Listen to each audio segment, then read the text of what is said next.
In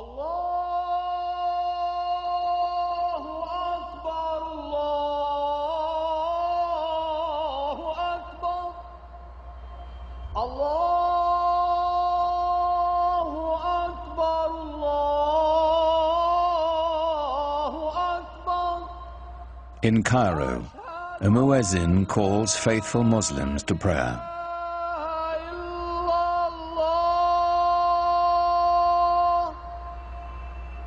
It's the same call that sounds 5 times a day, every day, in cities across the world.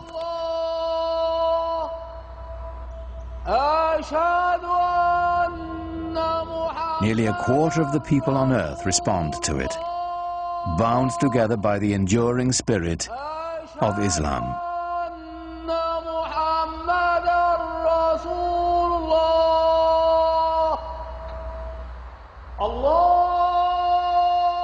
God is most great, the muezzin calls. I testify there is no other God but God. I testify Muhammad is the messenger of God.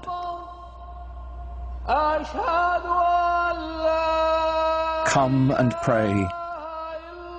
Come and flourish. God is most great. There is no God but God.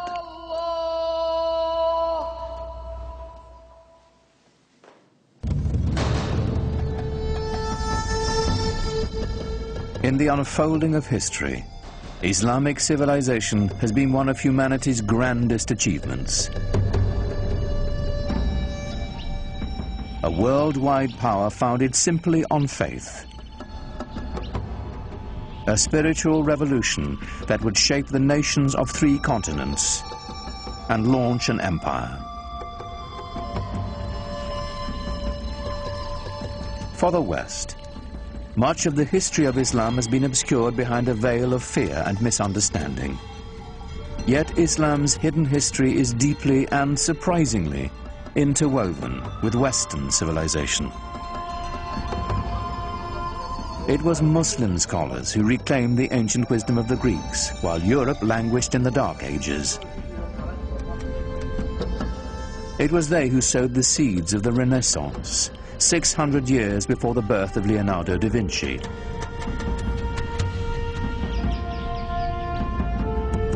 From the way we heal the sick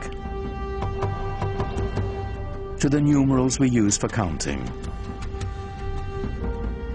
cultures across the globe have been shaped by Islamic civilization. But all this began with the life of a single, ordinary man, and the profound message he proclaimed would change the world forever. His name was Muhammad.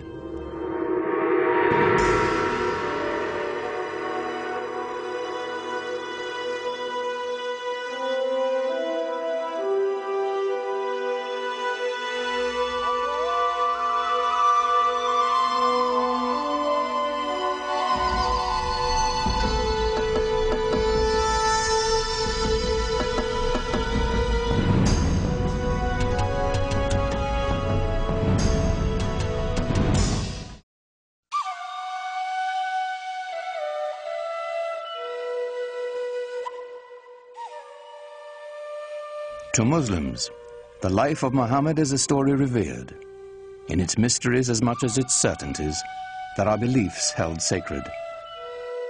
Whatever we can tell about the Prophet, of course, is screened through the filter of what has been preserved over the centuries and what people have wanted to preserve.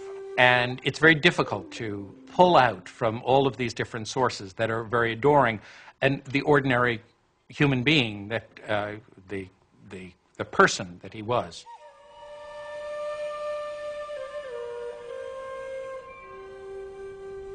We do know that Muhammad was born in or around 570 AD in the sun-blasted Arabian Peninsula, a land of savage scarcity whose Bedouin tribes were locked in a constant state of tribal war.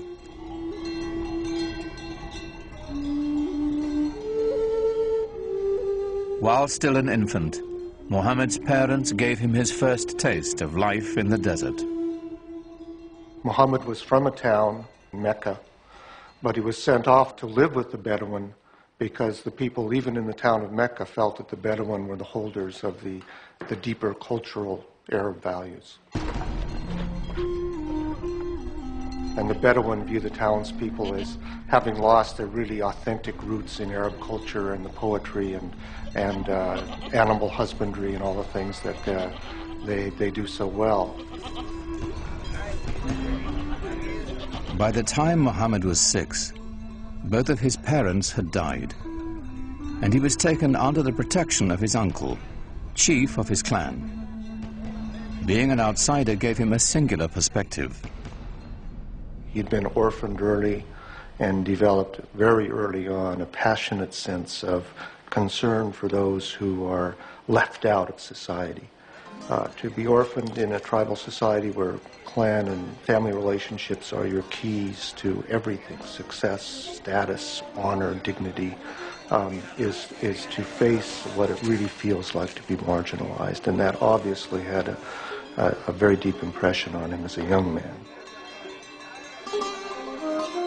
In some ways, it was detrimental, of course, to grow up without parents, but in other ways, he was so adaptable.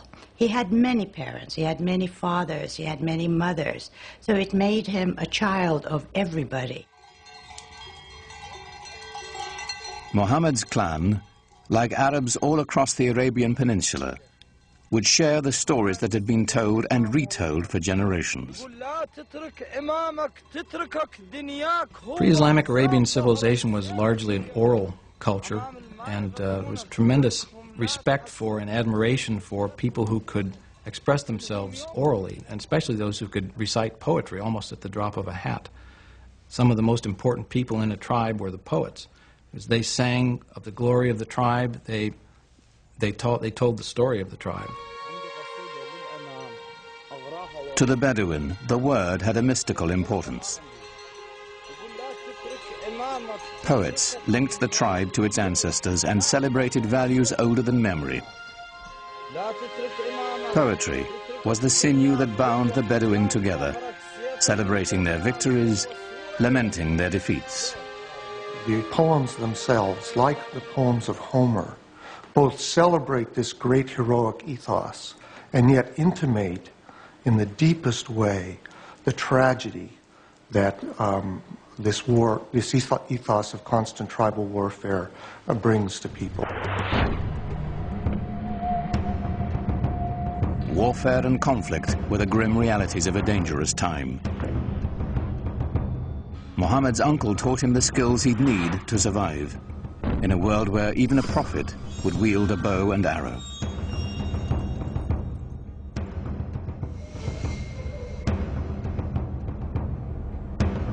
In a wilderness punished by the elements and bereft of water, rivalry over a single well could provoke a blood feud for generations. A real rivalry, real battles, and sometimes quite bloody. So the allegiance of individuals was to the family, immediately, and at a larger extent to the tribe. Without the tribe's protection, no one could endure. Scattered across the peninsula were countless factions, all embroiled in bitter struggles, each defending its precious grazing lands, trade routes, and most importantly, its wells. Well, you have to understand, and most of the lands are dry. And so water is something that's everyone always considers precious. For those of us in climates that are more heavily watered, it's difficult to understand the depth and the centrality of the symbol of water in societies that are desert and in which it only rains once or twice a year, and in which a little water makes the difference between life and death.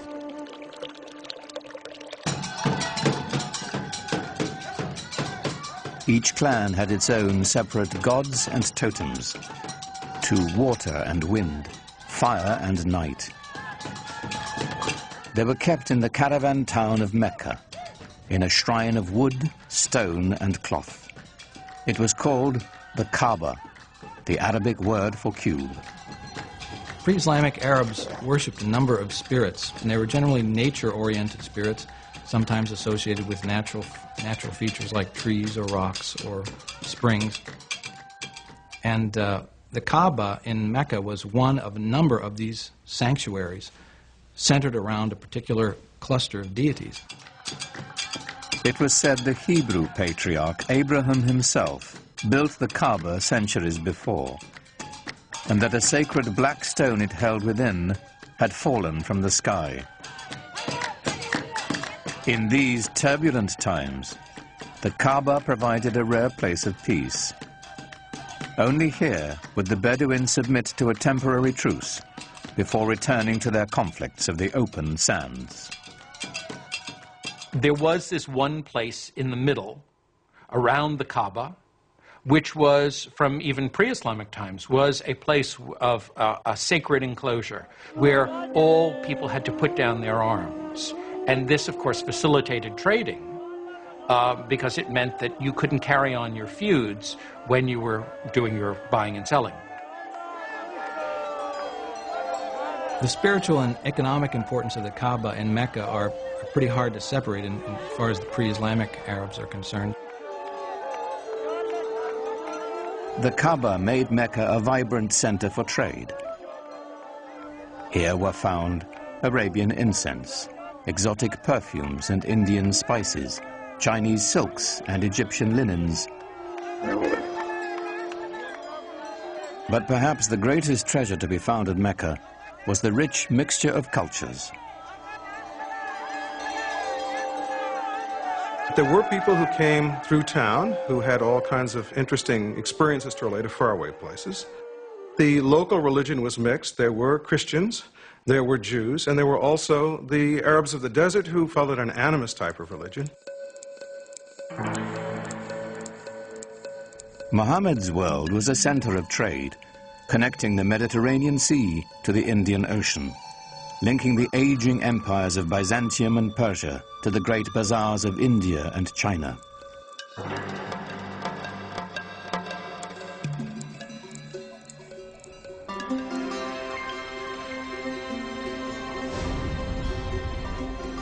Muhammad became a merchant.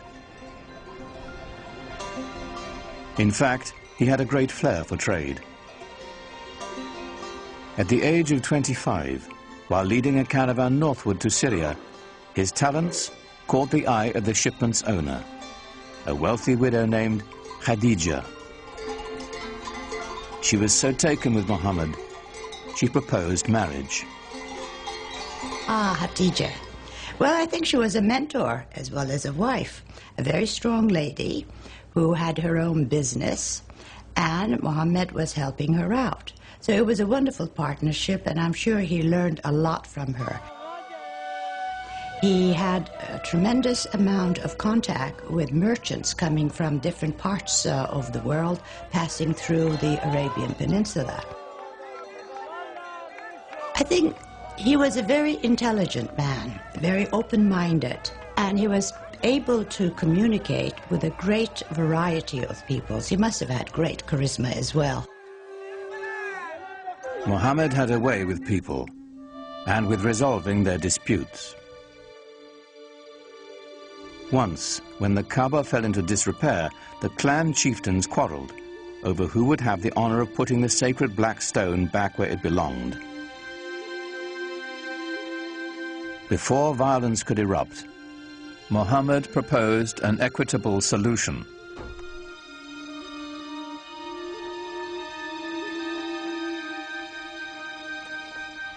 United in the effort, the four leaders shared the weight and the honor. In gratitude, they invited Muhammad himself to replace the sacred stone. He became known as Al-Amin, the trusted one. There are all kinds of indications that he was tremendously interested in religious questions. This is obviously not something that an ordinary person probably was interested in those days. He talked to sages, Arab sages. He talked to Jewish and Christian sages who lived in the area. He used to go up into the rock hills around Mecca and meditate, think about things. And at some point had this extraordinary vision, which is spoken about very evocatively and elusively.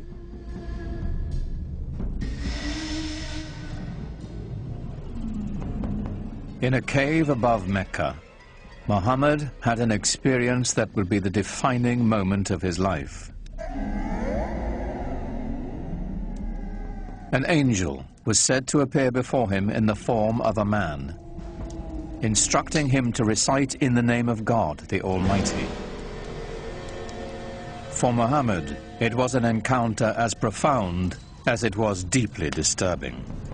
You get a sense of what it would be like to be a normal person in society, perhaps unusual in the sense of your intensity for things like social justice and finding out what the meaning of life is, but not being endowed with anything that would seem miraculous by your friends.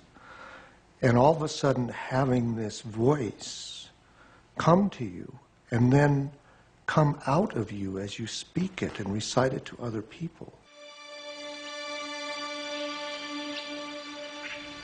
And that is the beginning of the prophetic career of Muhammad.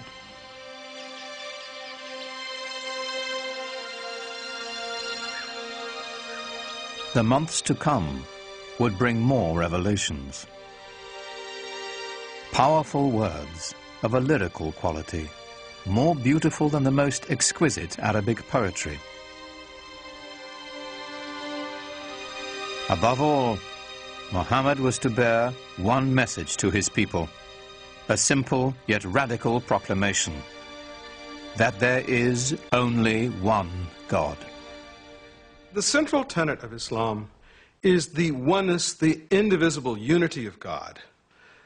Not something that is simply that one pays lip service to, but something that is absolutely the most important concept. Divine unity is more than saying there's only one God and there aren't other deities. It's only thinking about one thing. So to be thinking about possessions, to be thinking about status, to be thinking about power are all intellectual idols.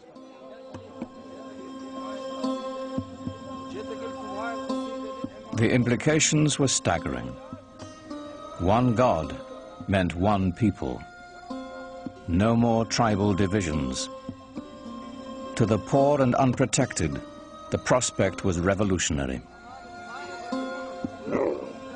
It seems to me that one of the most important things in his early teaching that isn't often talked about is the strong social justice message that he delivered. In Mecca of the time, there was an increasing separation between the haves and the have-nots. He insisted that this was not to be and that we should share the wealth, and it was this social justice message that I think that really got him a hearing among many of the folks. So coming with Islam, it was a new order, a new way of life. And it was a beautiful way of life because everybody was equal, black, white, men, women, children. So it had that type of universal appeal, which I think was the reason why Islam spread so rapidly. Many were moved by Muhammad's message as he began to speak out in the community. It had the suppleness and symbolic depth of the great pre-Islamic poems that had been created by this people and that had given this people in Arabia such an extraordinary ear for verbal expression, where verbal expression was the commanding cultural force. Some people called him a poet, and there's a Quranic surah basically saying, Muhammad is not a poet. Poets speak through desire. This is not the voice of desire, this is the voice of God. Muhammad's following began to grow. They called themselves Muslims, for those who surrender to God. They set out to preserve the message Muhammad had brought. This was the beginning of the Quran. The Quran was revealed orally, but very soon people realized that it had to be written down in order to make sure that it wasn't corrupted and that the original message was maintained. And from a very early date, and it's very unclear when that date was, because no early manuscripts of the Quran survive, people began copying it down. The Quran is a revelation of spiritual teaching, of both ethical and social guidance. It was revealed and remains in Arabic. And what's so extraordinary about the Quran is its naturalness, so that it can say the most powerful cosmic things with a sense of intimacy, so that power and tenderness come together constantly in the Quranic language. With words alone, the Quran delivers its vision to the faithful. Its imagery conjures a picture of the afterlife that resonates with all the power of traditional Bedouin poetry. Imagine yourself in the desert, surrounded by dust, by the glare of the sun.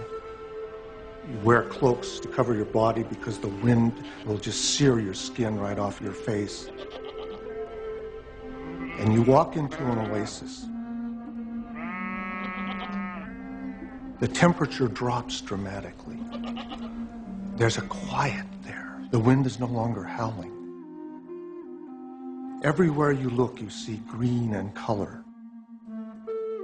The world of water and paradise are symbolically tied to one another.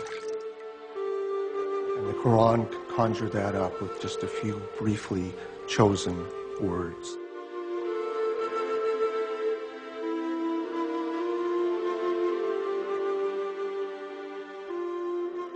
Yet for all the imagery of paradise in the Quran, there was no easy description of God. The mystery would remain.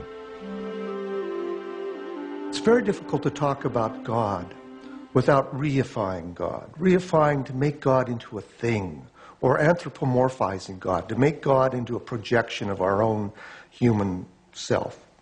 And that's why Muslims don't like sculpture, for example, traditionally, because they believe that there's that danger. And the Quran avoids that by constantly shifting the pronouns, so we can't really reify God and get an image, a physical image of God.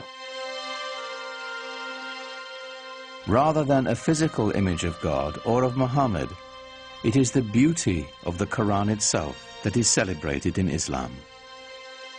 Islam developed in this context where pictures were not favored.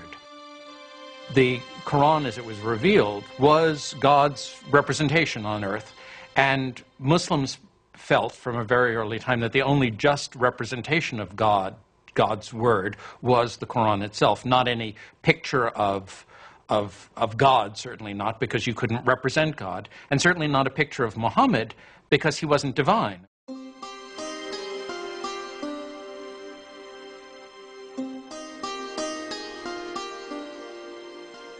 At certain times and places, people did make images of the Prophet Muhammad, but these are not religious images. These are not images meant to be worshipped. They're not images of a saint or of God. They are images of Muhammad as a historical figure. He's sort of given honor by having a very bright blue background or a white cloud near him, but he's not otherwise distinguished from the other characters in the story. At other times, people did represent the Prophet, but he was always represented with a white cloth over his face to hide his face, so that there were different approaches to doing this. But in all of these are not devotional images. You're not supposed to look at them and pray towards them. You're to learn more about the history of your religion, with the emphasis on history from them. As Muhammad's community grew, so did the opposition. People, of course, were skeptical and said, look, if you're a prophet, where's your miracle? And the prophets in the Quran, Moses had miracles, Jesus had miracles. Where's your miracle? The Quranic answer to that challenge is, this is the miracle, this Quran. But that wasn't miracle enough for the people who defined themselves by the gods of their ancestors and the totems of their tribe. Their doubts increased. The idea of life after death appalled them. So the Quran presents people as really being skeptical. You mean to tell me that after I die and my body has gone back to the elements and I've been putrefied, that I'm going to be put back together again and brought back to life? That, of any of the messages in the Quran, that struck the people of Arabia as being the most hard to believe. Muhammad also spoke of eternal damnation for the unjust. He used the language of apocalyptic imagery, talking about the signs of the ends of time, when the mountains crumble, when the skies are rolled up like scrolls. Then you will know what responsibility you bear for your actions. There are references to those who are unjust going to the fire. To the non-believers, the divine reckoning Muhammad invoked was an outrage. His dismantling of their heritage and customs, deeply unsettling. It was a threat in several ways, to their social order, to their age-old traditions, and an economic threat because of the importance of the pilgrimage shrine of the Kaaba in Mecca. As Muhammad's following increased, the social fabric of the caravan city began to unravel. Business suffered as pilgrims and traders, worried for their safety, left town. The tribal leaders decided Muhammad and his message must be removed permanently. They didn't want him taking over. They didn't want him horning in on their control of the city. They made things very difficult for him, perhaps even plotted his assassination. They tried to keep him away from the Kaaba. They did everything they could to kind of run him out of town.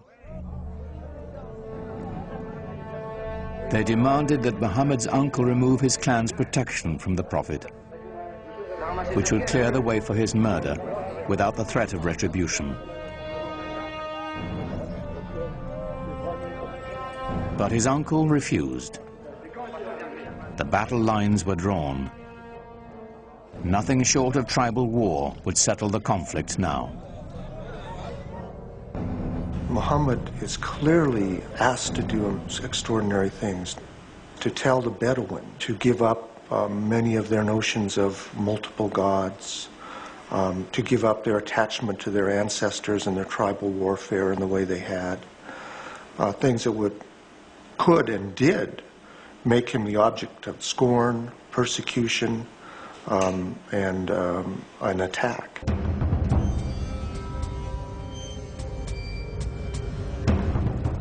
Muhammad's followers were forced from the marketplace and starved. Those without clan protection were tortured and killed.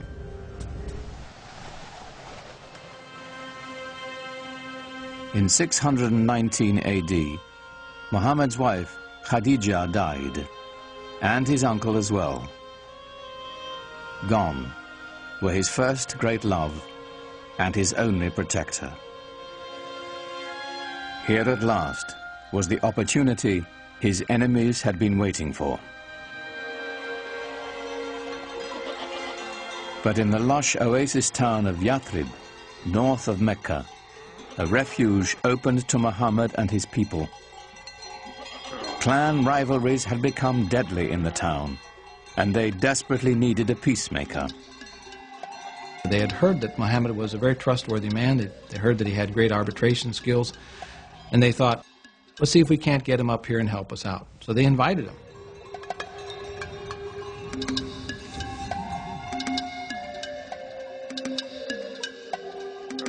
Muhammad agreed to travel to Yathrib and settle their disputes in exchange for a safe refuge for his people.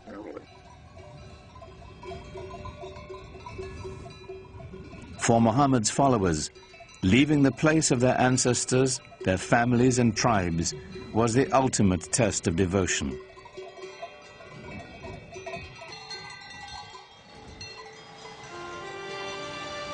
In doing so, they began a new community, a new tribe. For the first time, they were bound together not by blood, but by faith.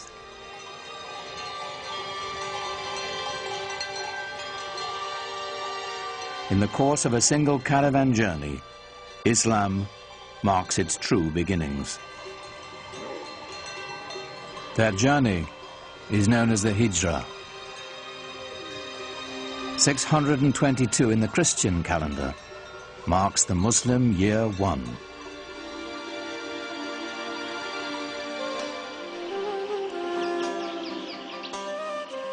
Muhammad's goal among the people of Yathrib was the same as his larger mission, to bring unity and peace with his message.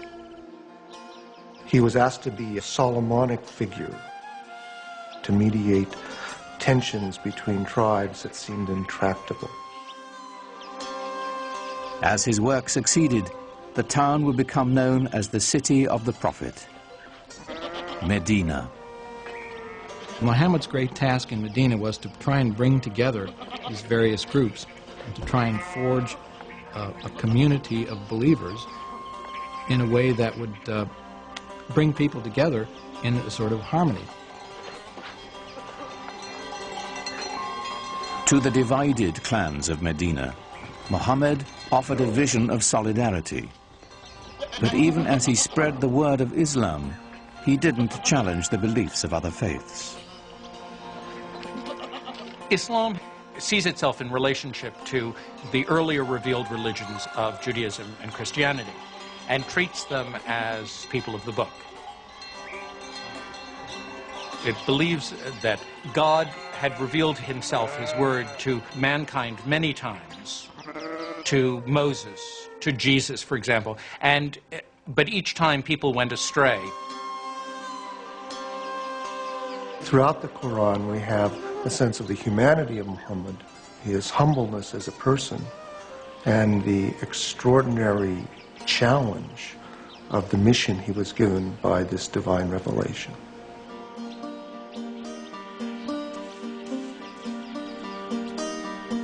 As the Muslim community grew in Medina, a life of simple devotion and ritual developed. A freed Abyssinian slave named Bilal was the first to call believers to prayer at Muhammad's house. Allahu Akbar! Allahu Akbar! It was the first mosque. Allahu Akbar!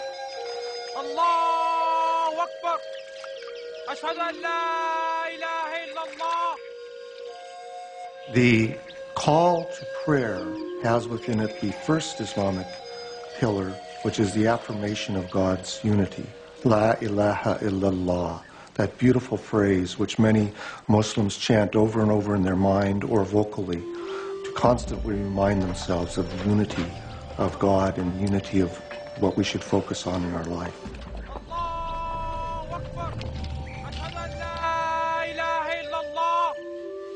أشهد أن لا إله إلا الله أشهد أن محمدا رسول الله. Praying together is a good thing. It cements the idea of belonging to a movement, to a religion, to an organization, to a community. The result is something very, very powerful, even to watch, even for a non-believer or someone from another religion. We carry out physical gestures of prayer in worship that unify our body and our mind and our soul, all at the same moment of bowing and touching our head to the ground toward that exact center. What could be a more powerful symbol of unity? It's said that while he was in Medina, Muhammad received a revelation instructing those in prayer to face in the direction of the Kaaba in Mecca. Though filled with pagan idols, it was still the shrine of Abraham, the first believer in the one true God.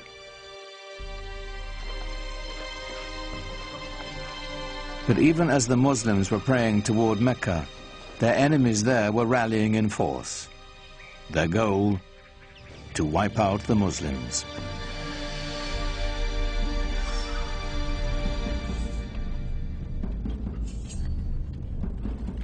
Muhammad's people began to gather arms.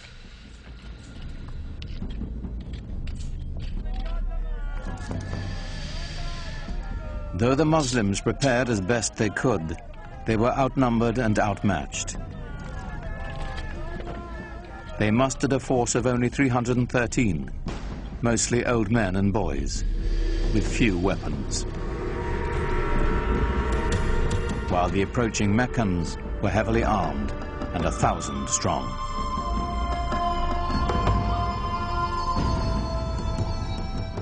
For years, Muhammad had tried to bring Islam to the people of Mecca peacefully. Now it was time to fight.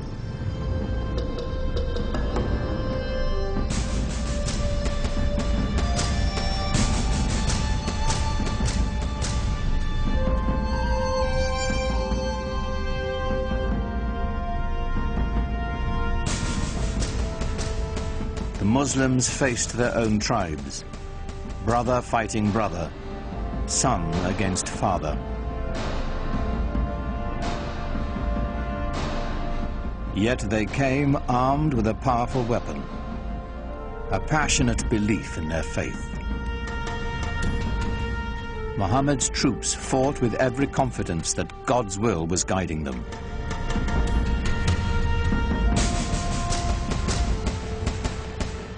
They fought 3 very, very bloody battles. At one point, the entire young Muslim community was right on the edge of annihilation.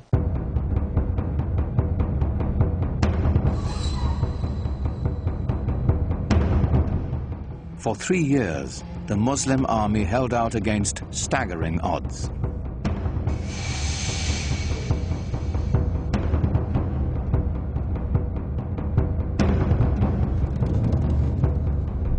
As word of the fighting spread, other Bedouin tribes saw God's hand in Muhammad's victories.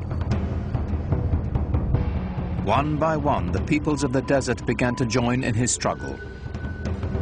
The Muslim army grew, and the tide began to turn.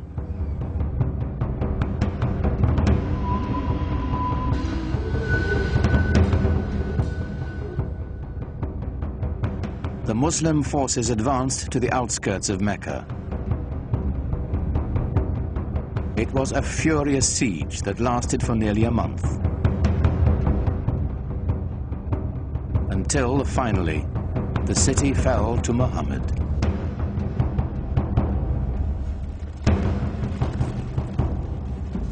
In 630 AD, the terrified people of Mecca braced for the onslaught. Muhammad's army was returning home, now 10,000 strong.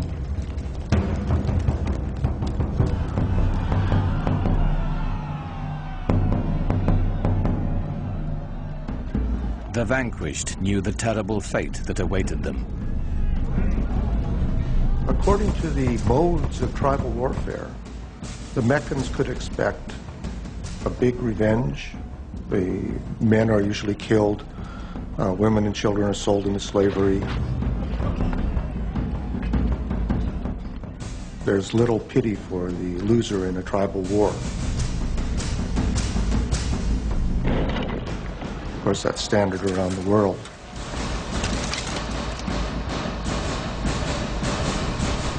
But Muhammad had a surprise in store for the fallen city.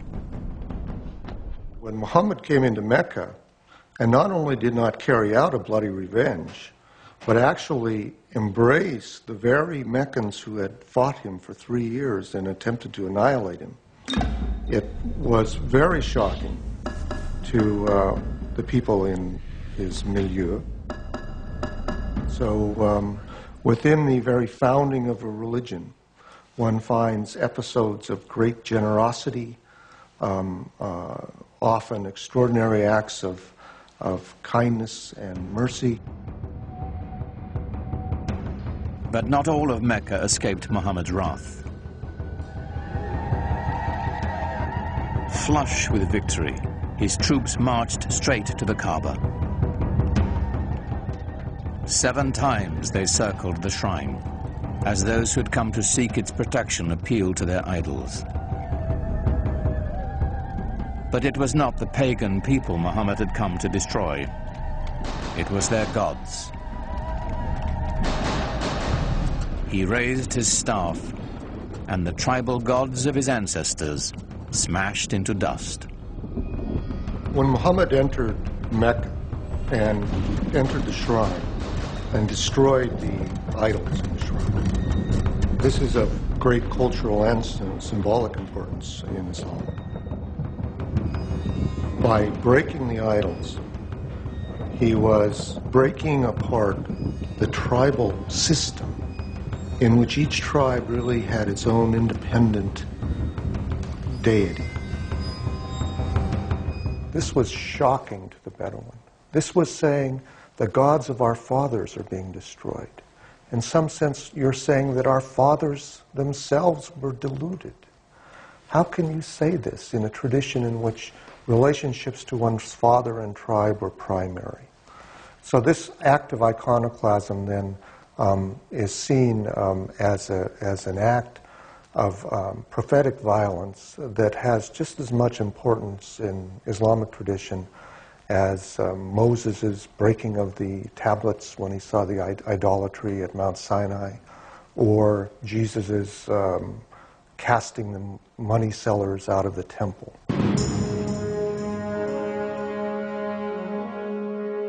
The destruction of the idols was a new beginning, a breaking from the past and the creation of a powerful new force.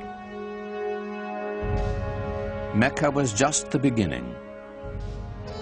One after another, the tribes of a nation were summoned to the fold and united under the banner of Islam. A worldwide community of faith was begun, born in an extraordinary alignment of history, personality, and conviction. What Muhammad did was to bring a sense of solidarity, a sense of mission, and he united all these separate segments within the peninsula. From then on, moved eastward, westward, northward, southward.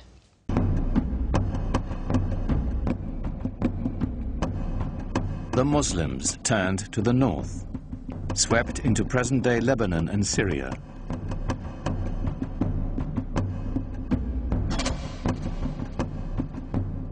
They continued west into Egypt and quickly across North Africa, fortifying the coastline of the Mediterranean.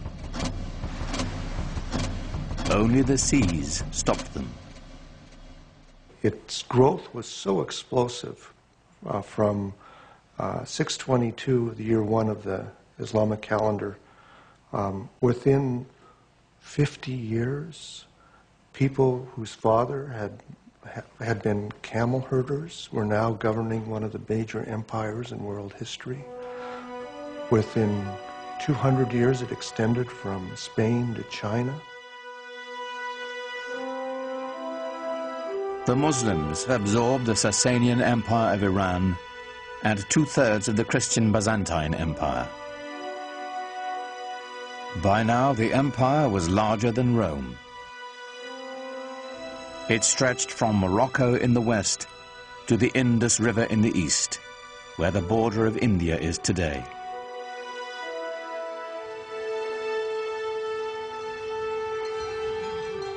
How had it happened that so small an army could conquer an area so large, so fast, so easily?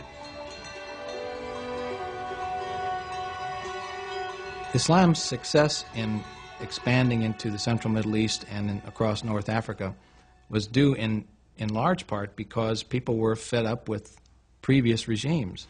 So the idea that Muslims were going across the world saying convert or die is really not accurate, not at all. That it didn't have a heavy hand. They didn't rule with a heavy hand. They allowed the conquered peoples to maintain their their administrative structures. They allowed the Christians and the Jews to maintain their religious law and to be governed by them.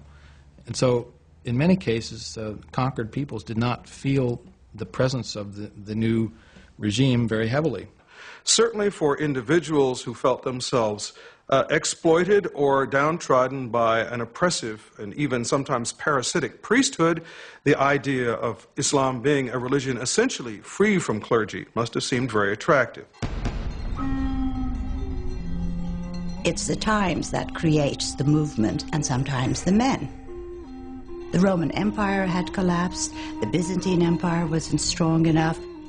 There was a need for a new vision, a new way of looking into life. And I think what happened at that time, Muhammad's mission, filled the void that the societies wanted. They really wanted some sort of solidarity in their lives. The lessons of the Quran, so successful for the Muslims in Medina and Mecca, were playing out on a global scale. As the conquest swept through Syria, the Muslims held their Friday prayers in the Church of St. John the Baptist in Damascus, allowing its Christian congregation to continue their services on Sunday. Side by side, the two faiths shared the same building, in peace.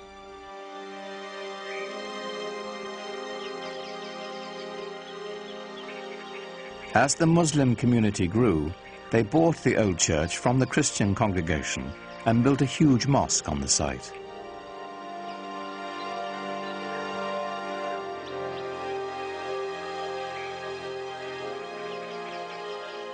With Byzantine artisans, they decorated it with golden mosaics of an Islamic paradise.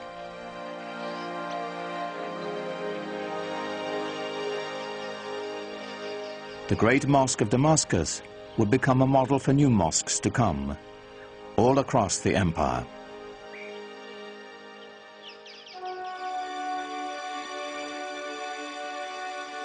The Arabs transformed their conquered lands, maintaining, improving, or expanding the infrastructure. In Tunisia, building on Roman ruins, they devised an ingenious system of water purification, using gravity to separate fresh water from sediments. Part of this system were these two enormous basins that they built outside the city walls. The clean fresh water would flow over into the larger basin, where it would then be distributed by pipes to the city. This is, hundreds of years before anyone in Europe ever thought of having running water.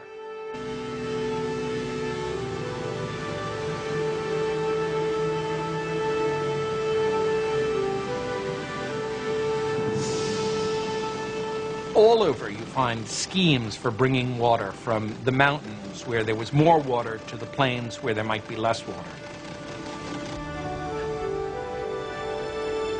They resurrected elaborate irrigation systems, filling the old stone aqueducts with precious water.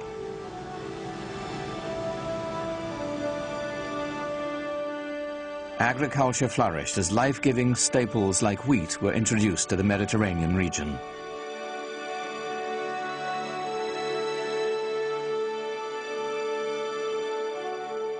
But Muslims saved their most monumental feat for the holy city of Jerusalem.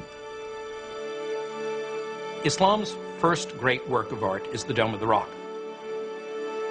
It was built in a city that was holy to Christians and Jews, and it's spectacular. Like Mecca and the Kaaba, the significance of this holy site goes back to Abraham, for the rock within is said to be the place he nearly sacrificed his son. It was built to rival the nearby Church of the Holy Sepulchre, where Jesus was said to have been buried. What's extraordinary about the Dome of the Rock is how perfect it is. People revered this site as some place that was holy to Abraham and to Isaac. Imagine, if you will, these new guys coming in and taking over this piece of prime real estate and building a new building for a new religion that sits on top of a mountain and sparkles and glitters in the sunlight for everyone to see. This is not something that a fly-by-night. This is something big and important. Islam has come to stay. In just 100 years, Muhammad's vision had transformed the spiritual and political map of the world, and his followers had established an empire larger than Rome. But Muhammad never lived to see it. In the 11th year of the Islamic calendar, 632 AD, only 2 years after the taking of Mecca, Muhammad died.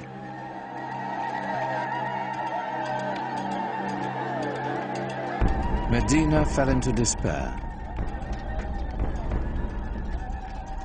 For days, the city was consumed with sorrow and ceremony. He's known to have said that he wanted to be buried very simply, with no marker over his grave. He didn't want people to worship his grave. That would interfere with their worship of God. God had spoken to them only through Muhammad.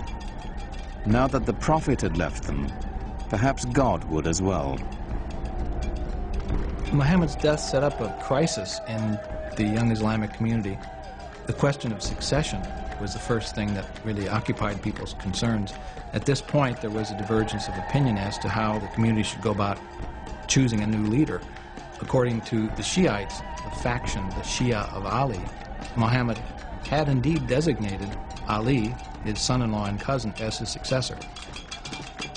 The opinion that came to be the majority opinion, or the Sunni opinion, held that Muhammad had not appointed a successor during his life, but had said, after I am gone, choose one from among your peers, from among the elders. And from the house there came out the man who would be his successor, Abu Bakr. And he addressed the people and said, if you worship Muhammad, know that he is dead. If you worship God, know that he lives forever. Here was the secret to Islam's strength and profound influence.